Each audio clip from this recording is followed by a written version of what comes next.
నమస్కారం అండి. అంతర్యామిలో ఈరోజు అంశం సీతమ్మ తల్లి. మనకు అందించిన వారు భమిడపాటి గౌరీశంకర్ గారు. వినిపిస్తున్నది మీ విజయభాస్కర్. రామాయణం సీతాయాశ్చరితం మహత్ అన్నాడు వాల్మీకి. అంటే మహత్తరమైన సీత కథ అని అర్థం. సీత లేకపోతే రామాయణమే లేదు. రామాయణంలో రావణవధ కోసమే సీత పుట్టిందనే కథనాలు కూడా ఉన్నాయి. సీత శక్తిత్రయ ప్రతీకని వాల్మీకి చెప్పాడు. అంటే లక్ష్మీ పార్వతీ సరస్వతులకు ప్రతీక అని అర్థం. కేవలం భావన ద్వారానే సాధించగల శక్తి సీత తత్వంలో ఉంది. రాముడు చంపలేని శతకంఠ రావణుణ్ణి సీతే స్వయంగా సంహరించిందని శతకంఠ రామాయణం చెబుతుందన్నారు ప్రఖ్యాత రచయిత పరిశోధకులు ఆరుద్ర. రామాయణాన్ని ఆయన రమాయణంగా అభివర్ణించారు. అంటే రమ అంటే సీత కథ. ప్రకృతి ఎప్పుడూ పురుషుడి కన్నా గొప్పది. అందుకే శాక్తేయులు సీతను రాముడి కన్నా మిన్న చేశారు.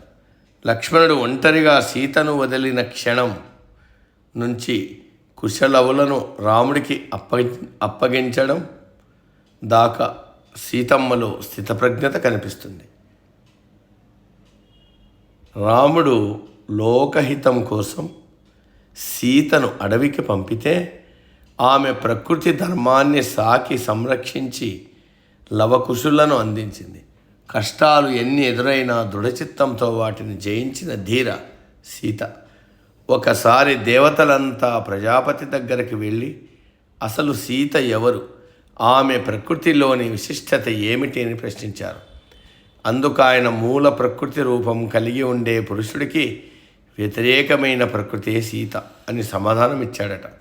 దీని వివరణలో వాల్మీకి చాలా లోతైన అర్థాలు చెప్పాడు.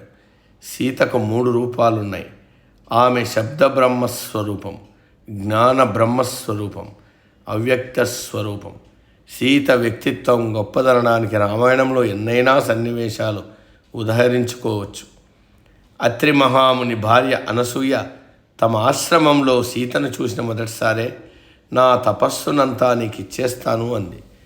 అందుకు సీత వద్దు, నేనే తపస్సు చేసి సాధిస్తానని స్థిరంగా చెప్పింది. ఆమె దృఢ చిత్తానికి ఇది నిదర్శనం. ఈ సందర్భంగా తనకు రాముడికి జరిగిన స్వయంవర ఘట్టాలను అనసూయకు వివరిస్తుంది సీత. శ్రీరామ హృదయాన్ని గ్రహించిన ఇల్లాలు ఆమె. సీతకు ఎన్నో పేర్లున్నాయి. గమనించి చూస్తే అవన్నీ ప్రకృతికి దగ్గరగా ఉన్నవే. సీతా సస్యే, పండిన పంటను సీత అంటారు. సీతా నభ, ఆకాశానికి సీత అనే పేరుంది. సీతా నద్యాం, నదికి మారు పేరు సీత. సీత అనే మూలాక్షరాల వెనుక జీవుడికి అమృతత్వాన్ని అందించే లక్షణాలు కలిగిన అర్థాలున్నాయి. సీతకు క్షమ కూడా ఎక్కువే. మరి భూదేవి తనయ కదా, అందరినీ క్షమించగలదామె. అశోకవనంలో సీతను చూశాక రాక్షసులందరినీ వధిస్తానంటాడు హనుమంతుడు. వీరంతా తమ ప్రభువు ఆజ్ఞను పాలిస్తున్నారు, చంపాల్సిన అవసరం లేదు అనడం సీత గొప్పదనాన్ని తెలియజేస్తుంది.